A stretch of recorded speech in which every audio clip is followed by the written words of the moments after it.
Olá pessoal, bem-vindos de volta ao canal do YouTube Curte Mendonça para uma exposição bem diferente das que costumamos fazer. Este é um estudo de caso real. Todos os casos, todos os fatos que eu vou trazer aqui são reais. A única coisa que eu mudei são os nomes dos protagonistas. Então, se você não está inscrito ainda, se inscreva. O canal Curte Mendonça no YouTube. São apenas 93 vídeos, mas de conteúdo muito rico.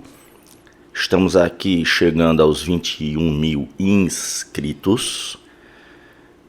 Temos aqui 93 vídeos divididos em playlists: abuso narcisista e batalhas processuais, narcisismo da forma mais didática possível, abuso narcisista e tratamento, seminários, entrevistas, aulas, como funciona a mente narcisista, jogos psicológicos, erros estratégicos.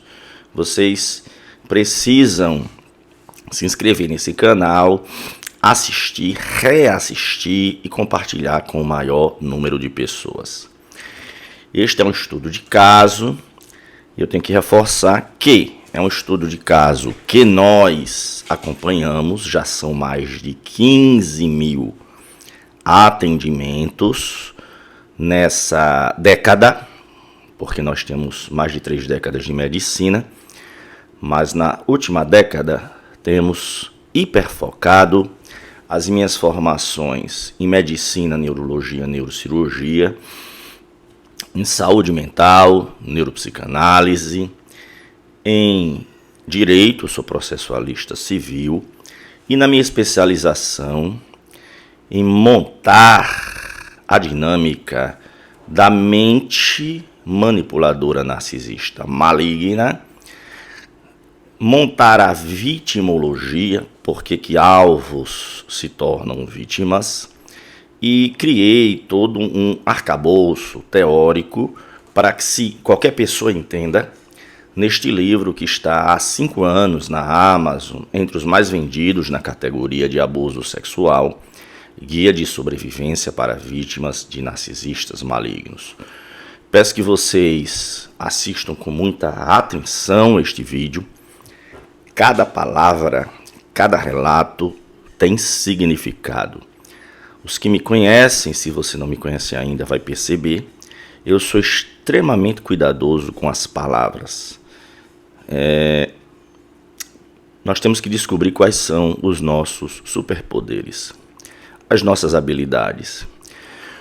Uma das habilidades que eu desenvolvi nessa minha formação polímata é ver o que está por trás das palavras.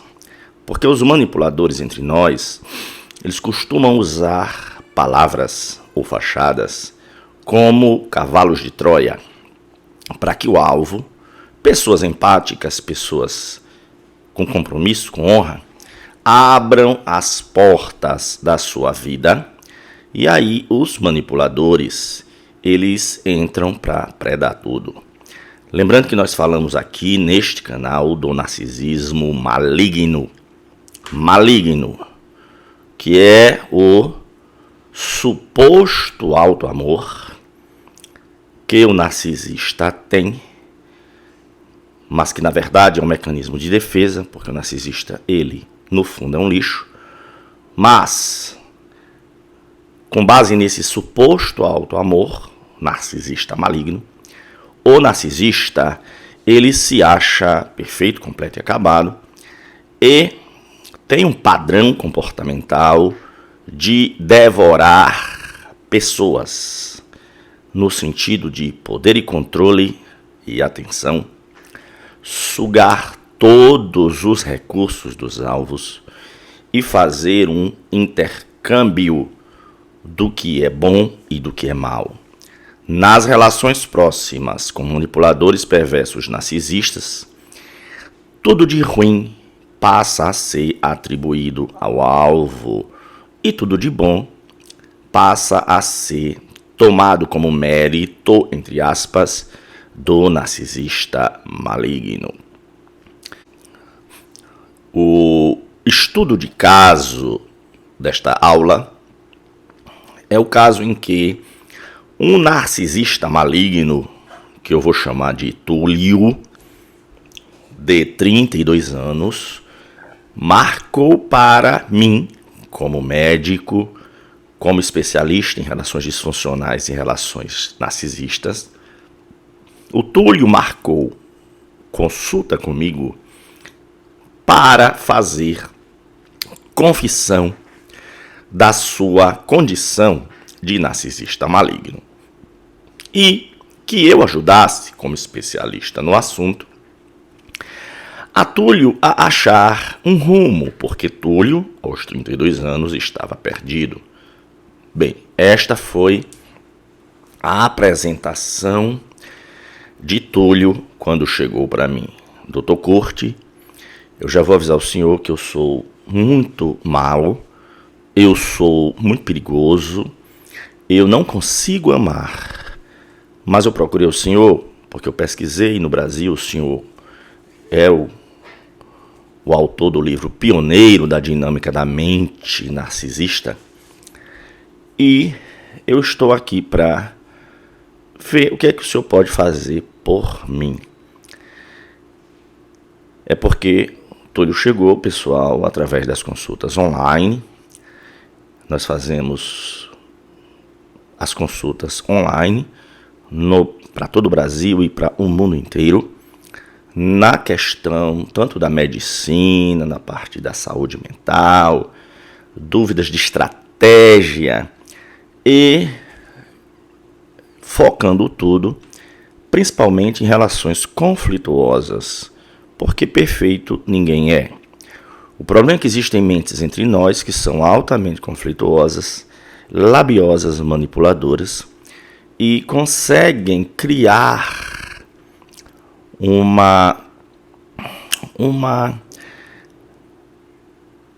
algoritmo, implantar um algoritmo na mente das pessoas que caem na dinâmica manipuladora. Essas pessoas que usam a capacidade de persuasão para entrar na mente dos outros e torná-las seus objetos de predação são os narcisistas malignos. Então vamos lá, aqui é o prontuário,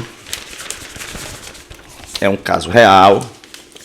Eu vou em algum momento usar o que está escrito aqui como encaminhamento para que a gente possa seguir a construção desse estudo de caso.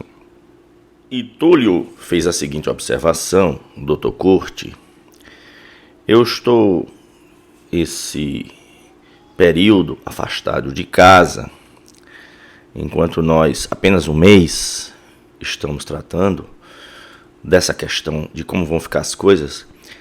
E eu quero dizer para o senhor que eu li o livro do senhor. Eu li, realmente, tem muito, eu me identifico muito com o que o senhor descreve. Porque a minha esposa, a Valéria,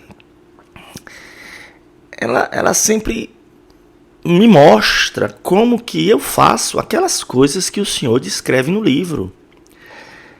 E eu fiquei assim chocado, Dr. Curti, porque o senhor estava confirmando o que eu escuto há anos da minha esposa Valéria. Só tem uma coisa que me abalou, Dr. Curti. É que o senhor descreve no livro, numa das suas metáforas, de que o narcisista maligno ele pode ser comparado a um ciborgue, a um robô. Diz o senhor que alguém como eu, que sou narcisista maligno, eu tenho uma capacidade de ler as emoções dos outros, mas eu não sinto. Isso ainda não caiu, Dr. Curti, porque eu estou aqui para querer a ajuda do senhor e reconheço que eu sou mal, eu reconheço que eu não tenho capacidade de amar.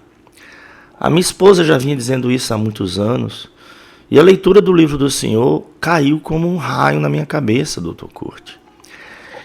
E eu estou tão sem chão que eu trouxe essa carta na primeira sessão, porque eu estou disposto a gente seguir em algumas reuniões, uma carta de confissão. Aí eu falei para ele: Túlio, me diga uma coisa antes de você ler essa carta de confissão. Essa carta de confissão é sua, da sua condição narcisista maligna? É, Dr. Kurt, exatamente. Mas me tira uma outra dúvida. Foi você que escreveu essa carta de confissão? Ah, Dr. Kurt, é porque eu tô assim tão sem chão, tão abalado. E a leitura do livro do Senhor vem confirmar aquilo que minha esposa Valéria vem falando há muitos anos, que eu não tenho nem como arranjar os pensamentos para escrever. Então eu pedi para ela, a Valéria, escrever esta minha carta de confissão. Então o que eu vou ler para o senhor é verdade, tudo isso é verdade. Mas é porque como eu não tenho condições de colocar no papel, a Valéria, coitada, que está saindo destruída dessa relação de 12 anos, está adoecida, disse que eu estraguei a vida dela. E eu estou assim de coração partido, porque como que uma pessoa como a Valéria, que eu admiro demais, eu vejo que eu destruí a vida dessa pessoa. Eu estou meio sem conseguir concatenar bem as ideias, Dr. Kurt. Então a Valéria escreveu esta carta de confissão. Aí eu disse: Túlio, então tudo bem. A carta de confissão que está escrita em primeira pessoa, eu, Túlio, foi escrita pela vítima, Valéria. Foi, Dr. Kurt, mas ela retrata aqui com fidelidade. E eu vou ler em primeira pessoa. Pessoal, aí já ligou um sinal de alerta, né? Porque, veja, quem marcou a consulta para mim foi um narcisista maligno reconhecido, confesso, eu sou narcisista maligno, que casou com a primeira mulher que encontrou na vida aos 18 anos, 12 anos tem se dedicado a este casamento. Esta mulher já passou por 3 relações abusivas, no caso do Túlio é a 4ª, tem um filho de um casamento anterior que Túlio criou como filho, e a Valéria incrementou a questão de procurar o divórcio. E Túlio, o narcisista maligno, saiu de casa para não continuar esse processo destrutivo contra Valéria. Pessoal, aí eu já vou chamar a atenção de vocês que o próprio Túlio, ao me responder sobre a carta de confissão, já mostrou o quanto que a mente dele estava confusa e o Túlio estava doutrinado pela suposta vítima. Eu não falei isso para o Túlio, pessoal, mas a partir do momento em que ele me leu a carta de confissão, e eu tenho aqui, eu fui vendo.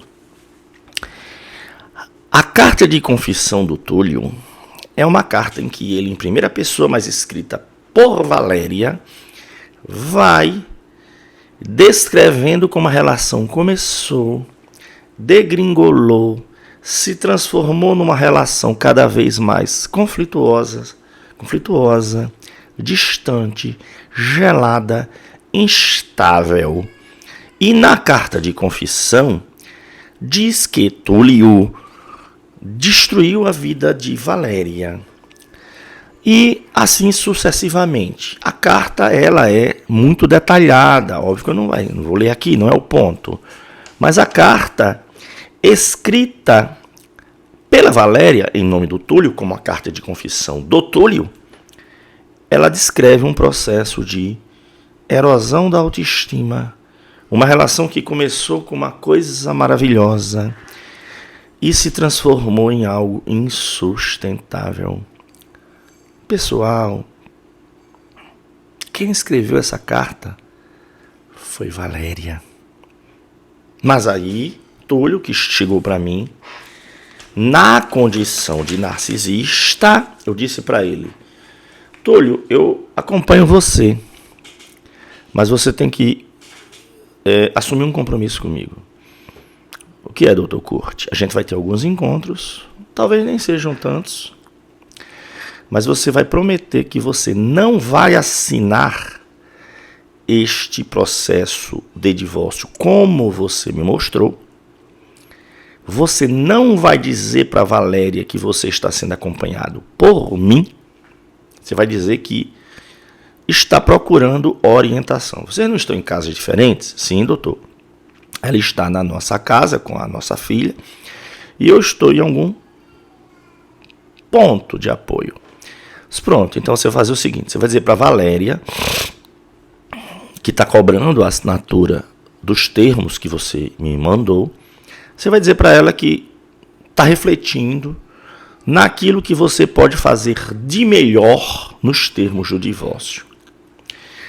Então, Túlio, você vai prometer que não vai dizer que está sendo acompanhado por mim e não vai falar nada aqui do que eu falo com você com a Valéria. E por que, doutor Curti? Não, eu só preciso que você me prometa isso. Então, está prometido, doutor Curti. Então, assim foi a primeira consulta. Nas demais, segunda consulta. Aí eu falei para o Túlio: Túlio, é 1 mês e pouco, né? Vamos fazer o seguinte. Eu li detidamente os termos do acordo do divórcio e vi que você está abrindo mão de patrimônio comum, desses 12 anos. Você está abrindo mão da guarda da filha para uma guarda no lateral. Você, inclusive, está abrindo mão de uma convivência maior com a filha. Por que isso, Túlio? Não, doutor, é porque como eu sou muito mau, eu sou muito perigoso, e eu não quero mais causar mais dano à Valéria e à nossa filha do que eu já tenho causado, conforme eu li para o senhor na carta de confissão. Estou disposto a largar tudo, doutor Curti. Estou disposto a largar tudo. Inclusive a filha, meu Deus do céu. Meu Deus, é muito doloroso eu me afastar da minha filha. É muito doloroso eu me afastar da Valéria, doutor Curti.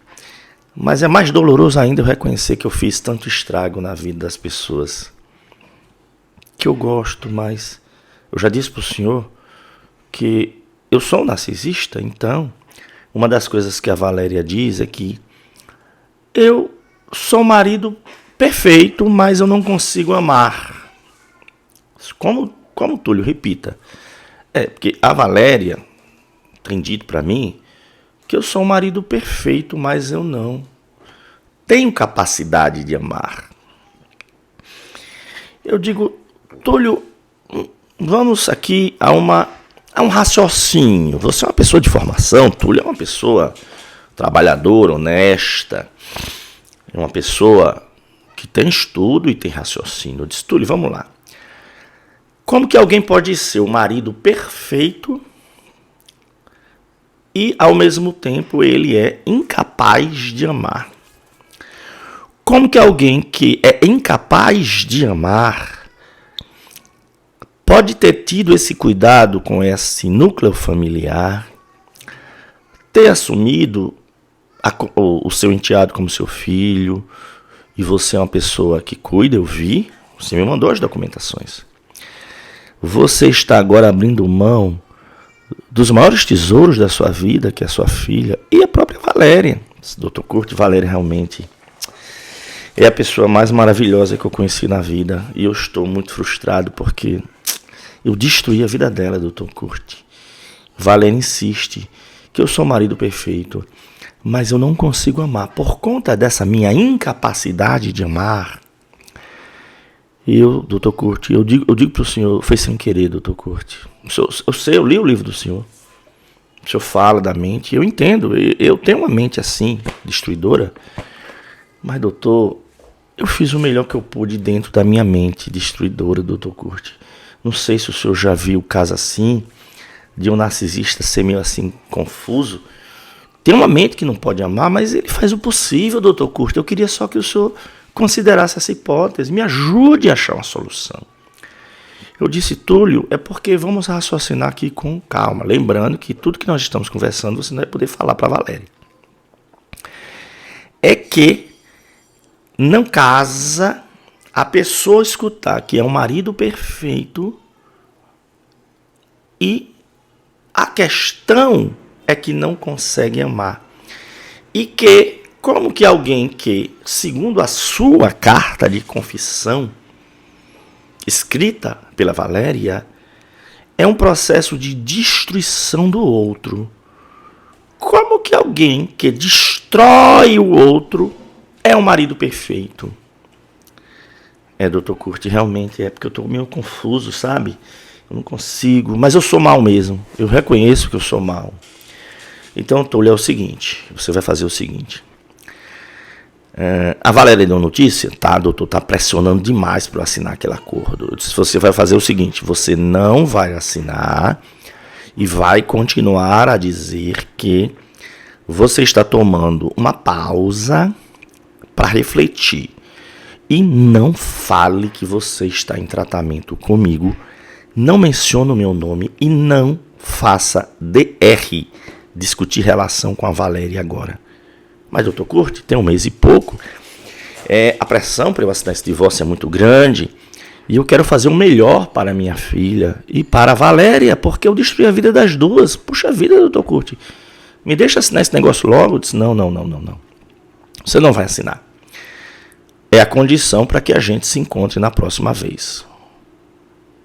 Tá bom, doutor Curti. Então, semana que vem a gente se encontra de novo. E aí, eu digo, segure mais uma semana. E a gente conversa mais. Tá bom, doutor Curti, eu prometo. O Túlio chegou para a nossa 3ª consulta, me dizendo que a Valéria estava atormentando muito ele para assinar os termos daquele divórcio consensual que eu tinha lido, estudado e tinha dito para ele não assinar ainda. Que eu tinha dito que eu ia estudar a melhor solução para que ele beneficiasse melhor aquelas que tinham sido prejudicadas por ele, narcisista maligno. A questão, doutor Curti, é que Valéria tem ligado insistentemente. O senhor acredita que ela bateu aqui em casa, onde eu estou? Por que eu não assinei? Porque ela quer se livrar de mim? Porque eu sou uma pessoa que não ama? Porque eu sou um lixo? E, doutor, eu me segurei, eu queria, mas eu cumpri a promessa, não falei para ela, eu disse para ela, Valéria, eu tô tomando um tempo, tô realmente me recuperando. E aí ela começou a exigir que ela tá morando lá na nossa casa, doutor Curti. Aí ela foi exigir que eu consertasse lá a geladeira da casa, fosse consertar o carro dela, fosse fazer outra tarefa lá da casa. Aí eu disse, Túlio, mas você não acha estranho que a Valéria, que é a mesma que diz que você destruiu a vida dela, está traumatizada, ela está indo procurar você na casa onde você está e continuando a cobrar que você faça os consertos da casa? Você não está pagando a questão do que você ficou acertado em termos de conta, da questão da pensão e tudo mais? Estou, doutor Curti. Então você vai manter o silêncio sobre as nossas consultas. Eu só vou adiantar para você a seguinte informação, Túlio. A Valéria, ela vai escalar essa pressão. Como assim, doutor Curti? Eu disse, olha, ela vai escalar porque ela vai pressionar cada vez mais você. Mas, doutor, eu entendo que Valéria faça isso porque ela está desesperada para reconstruir a vida. Eu destruí a vida dela, doutor Curti. Tudo bem, Túlio.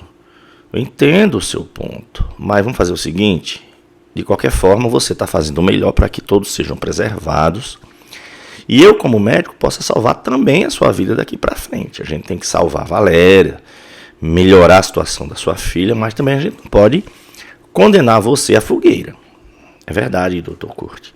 Então, eu já vou adiantar que a Valéria vai incrementar a pressão sobre você.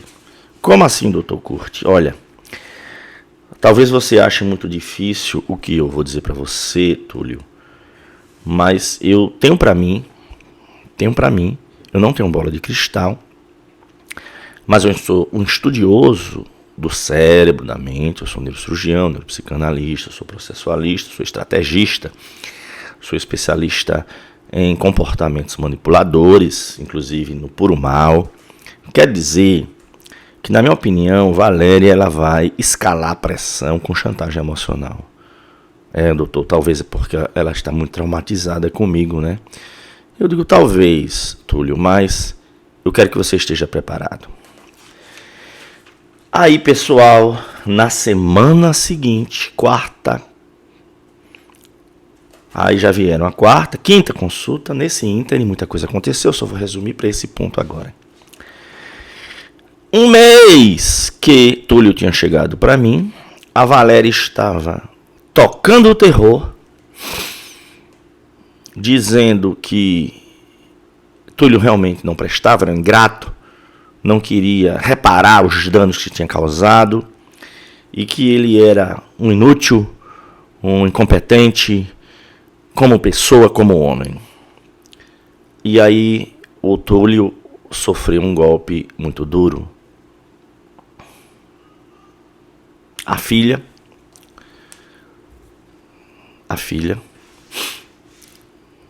na convivência com ele, nos dias em que ele ainda estava convivendo, porque a ideia dele era abrir mão do contato com a filha para não prejudicar a filha disse para ele, de 11 anos, pai, a mãe tem trazido lá para casa um homem, não queria falar para o senhor, papai, mas eu tenho que falar, é que eles têm feito, a menina de 11 anos, sexo em todos os lugares da casa. Eu em casa, papai, faça alguma coisa. Eu tenho 11 anos, mas eu não acho isso apropriado. Que mamãe esteja agora, que tem o quê? Nem 2 meses, que os senhores, né, o senhor e a mamãe, estão em processo de divórcio. Eu fico incomodada, papai, faça alguma coisa. Ela tá lá fazendo sexo na sala, na área de serviço, e eu em casa, eles gritando lá, fazendo coisas. Eu tô constrangida, papai, me socorra, pelo amor de Deus. Que coisa é essa que está acontecendo lá em casa? Túlio trouxe essa informação, devastado. Aí eu disse para ele, Túlio, agora você pode ouvir a verdade. A Valéria é uma manipuladora, é uma espoliadora. Ela fez lavagem cerebral. Eu só estava esperando que ela se enforcasse na própria corda. Porque se eu tivesse dito para você na primeira consulta ou segunda consulta, você estava tão cego que você ia atrás de trocentas pessoas. Agora vamos dar o checkmate na Valéria. E Túlio indignado, doutor Curti, como é que eu fiquei cego assim? Meu Deus, eu disse, vamos fazer o seguinte, vamos dar um checkmate nela? Você vai fazer o seguinte, você vai dizer que seu médico convidou para participar, o seu médico, você não vai falar nem mais nenhuma qualificação minha, o seu médico a convidou para ela contar a versão dos fatos dela numa sessão com você e ela. Aí você vai ver o que ela vai fazer. Pessoal, Eu não tenho bola de cristal, mas eu conheço, estudo o comportamento manipulador. A Valéria correu dessa reunião como o diabo foge da cruz. A Valéria inventou uma desculpa para a primeira, para a segunda, para a terceira. E cada vez que ela não vinha, eu dizia para Túlio, tá vendo? Olha aí. Porque ela sabe que aqui o papo dela não se sustenta. E aí? Vamos agora virar esse jogo? Como assim, doutor Curti? Aquele processo que você queria assinar daqueles termos, vamos rever. Agora eu vou dizer para você, o diabo vai se mostrar mesmo, viu? Não, doutor. E aí, pessoal? A Valéria nunca apareceu para confrontar a versão vitimista e fantasiosa dela. E o Túlio, nós o conduzimos no processo de divórcio com termos justos, dividindo o patrimônio comum, que é isso mesmo, mantendo uma convivência saudável com a filha, e a gente seguiu adiante no tratamento das vulnerabilidades dele, porque ele era muito verdinho quando entrou com 18 anos nessa relação, e ele me procurou, ele já tinha 32 anos, e eu disse para ele, Túlio, minha preocupação não é só você sair sustentável dessa dinâmica, é que se a gente não trabalhar suas vulnerabilidades, você vai cair em manipulações de pessoas desse nível ou até piores. Pessoal, este estudo de caso do Túlio marcou realmente a minha trajetória de atendimento a relações disfuncionais, porque eu recebo atendimentos, pessoas que procuram por várias questões, desequilibradas por relações disfuncionais. A questão é que todos que procuram ajuda médica ou psicológica se colocam como vítimas. E eu escrevi no livro, lembrando que o livro Guia de Sobrevivência para Vítimas de Narcisistas Malignos está lá na Amazon. E esse livro foi publicado em 2019, mas ele já nasceu velho. Em que sentido? Nada do que está escrito aqui eu retiraria. Óbvio que a gente tem muito a acrescentar e temos outros trabalhos que serão publicados no devido momento.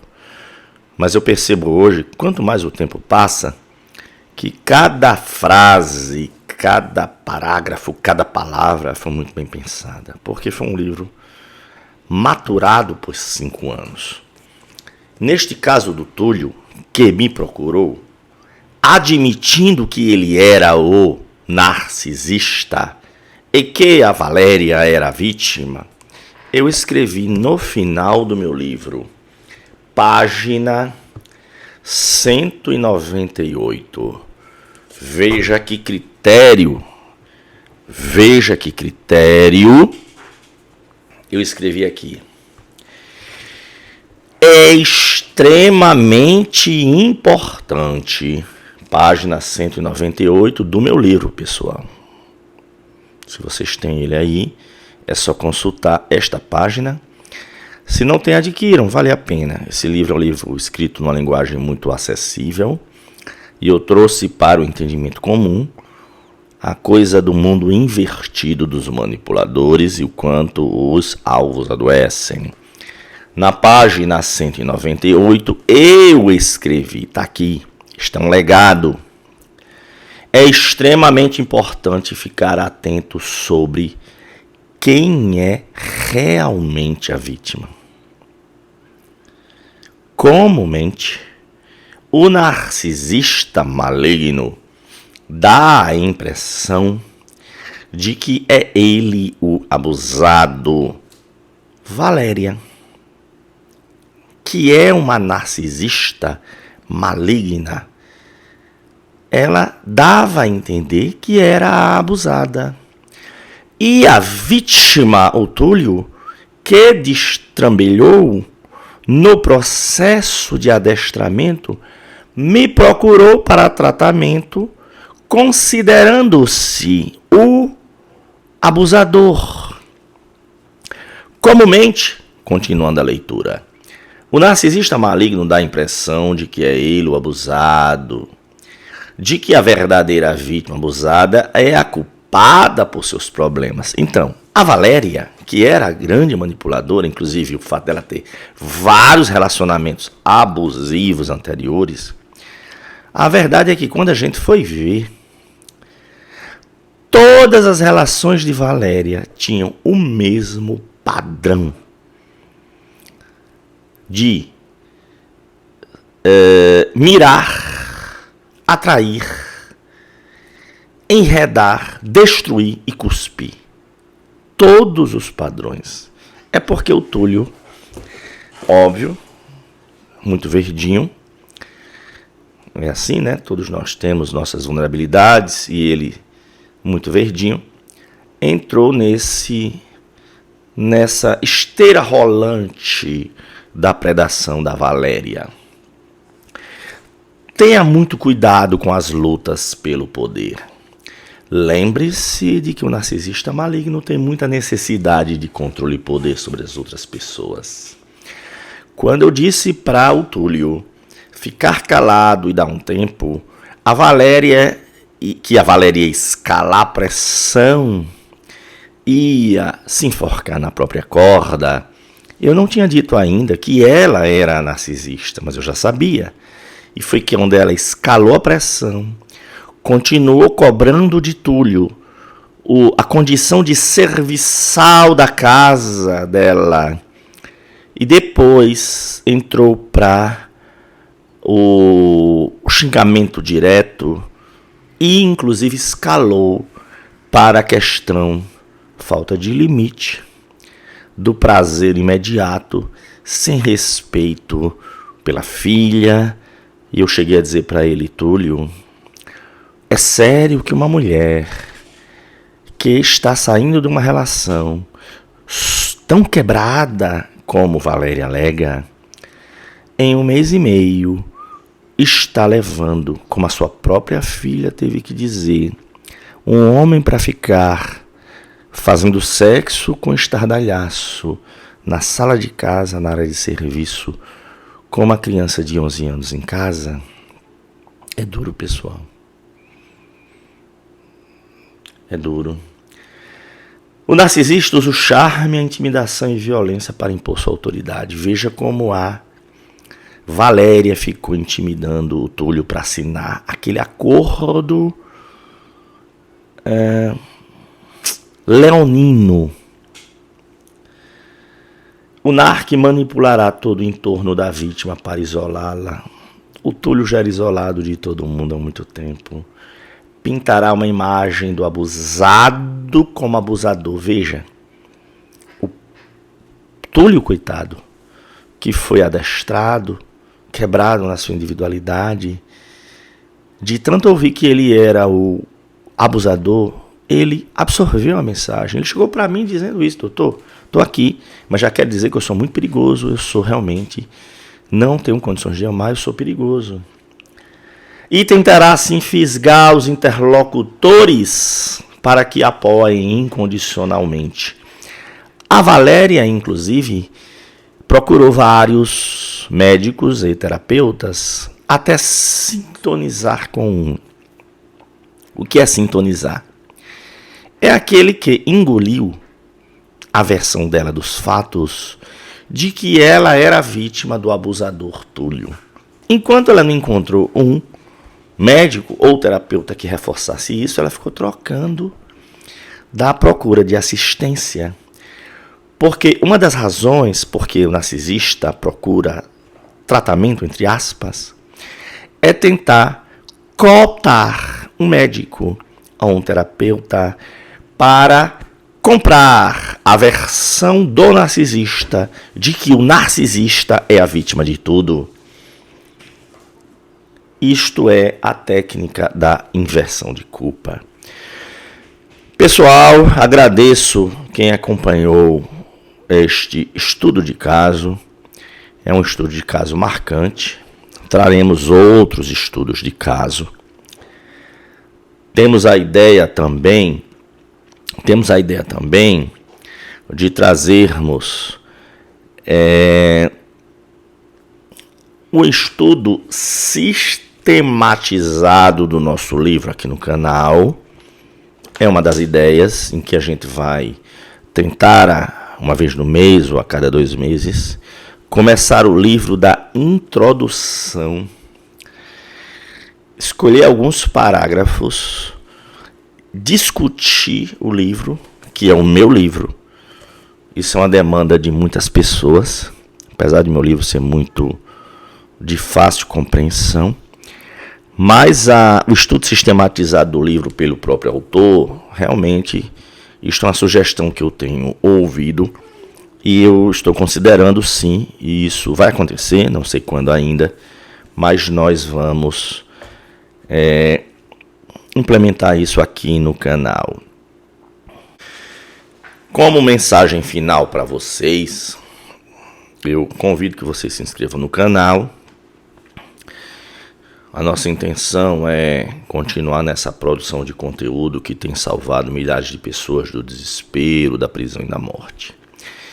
Mas eu quero deixar um alerta para vocês, assim como no caso do Túlio, quem se apresenta como quem supostamente é o abusador e quem supostamente é o abusado, eu, como médico e especialista na dinâmica manipuladora, e também sou processualista civil, sou neuropsicanalista, eu sou especialista no puro mal, eu sou estrategista, eu sempre fico com o pé atrás, vendo de outros ângulos. Então vejam, pessoal, a tendência de hoje, em qualquer caso que alguém gritar que sofreu abuso psicoemocional, vários, entre aspas, influenciadores surfam na onda do linchamento público daquele que é acusado de ser o abusador. Pessoal, tenham muito cuidado com quem grita para o mundo dizendo que é vítima. Tenha muito cuidado antes de vocês entrarem na onda de apedrejar o suposto abusador. Porque muitas vezes quem faz muito estardalhaço é um manipulador. E existem 6 tipos de divulgadores de narcisismo maligno nas redes sociais. O número 1, primeiro tipo, os que sofreram na pele o toque escaldante do puro mal, sempre com viés da referência do próprio caso a ser generalizado. São muitos que, pelo fato de ter participado, de ter sido alvo de uma dinâmica perversa, fica falando para o mundo em redes sociais, mas apenas projetando, usando um processo indutivo de generalização para todos os casos a partir do caso dessa pessoa. Tá cheio de gente falando isso. Existe uma segunda categoria, os que sofreram na pele o toque escaldante do puro mal e resolvem estudar, aprofundar fontes e tentar explicar a mente, os jogos, bababá. Melhor, é um upgrade, porque já começa a entender a dinâmica maior. Mas aí, a partir daí, eles não têm o que fornecer para a vítima quebrada que procura ajuda. Agora, a maioria são os que nunca sofreram na pele o toque escaldante do puro mal e surfam na onda que está em evidência, copiando, colando e reproduzindo tudo sem filtro nem freio. Tá cheio, pessoal, de coaches, papagaio, de instrutores que ficam copiando e colando. Ainda existe uma quarta categoria, que é os que nunca sofreram na pele, jamais sofreram na pele o toque escaldante do puro mal, e são teóricos da Torre de Marfim, que discutem o tema do trauma complexo e do abuso narcisista, com os paradigmas de conhecimento criados para explicar outras coisas, e não para o tema do espectro narcisista, maligno, psicopata, predador. São muitos, agarrados aos modelos que são respeitáveis dentro do contexto histórico, que foram criados para resolver certas questões. Mas a questão do trauma complexo e da vitimologia do abuso narcisista, isso vem de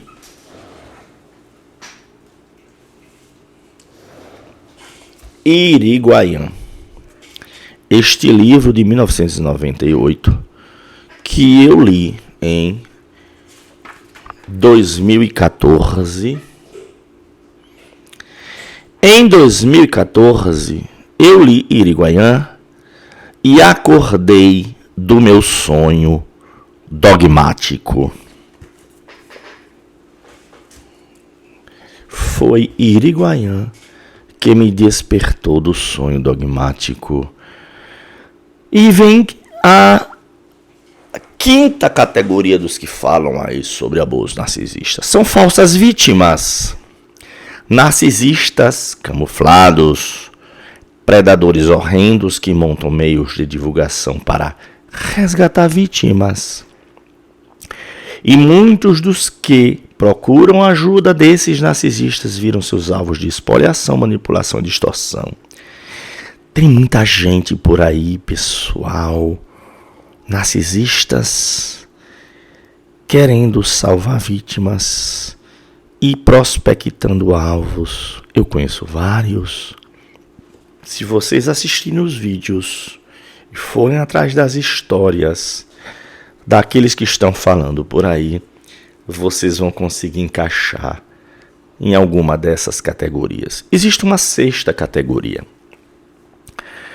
Os que sofreram na pele o toque escaldante do puro mal estudam aprofundadamente nas fontes, livros, publicações, filmes, séries, debates sérios para entender a dinâmica narcisista, a vitimologia da predação. Criam nomes originais e compreensíveis para que as pessoas entendam. Escrevem livro para divulgação geral do puro mal, de fácil compreensão. Atendem pacientes em qualquer fase de enredamento. Montam estratégias de desenredamento. Criam técnicas de prevenção, tratamento e desimantação das vítimas. Tomam partido e colocam a própria pele em risco. Eu somente conheço um único caso dessa categoria. Quando vocês forem ouvir pessoas falarem de abuso narcisista, muito cuidado com os vazios, os golpistas e os prometedores de milagres, os falsos profetas, fazendo referência aos textos sagrados. Muito obrigado pela atenção de vocês. Peço que se inscrevam no canal e compartilhem esse vídeo.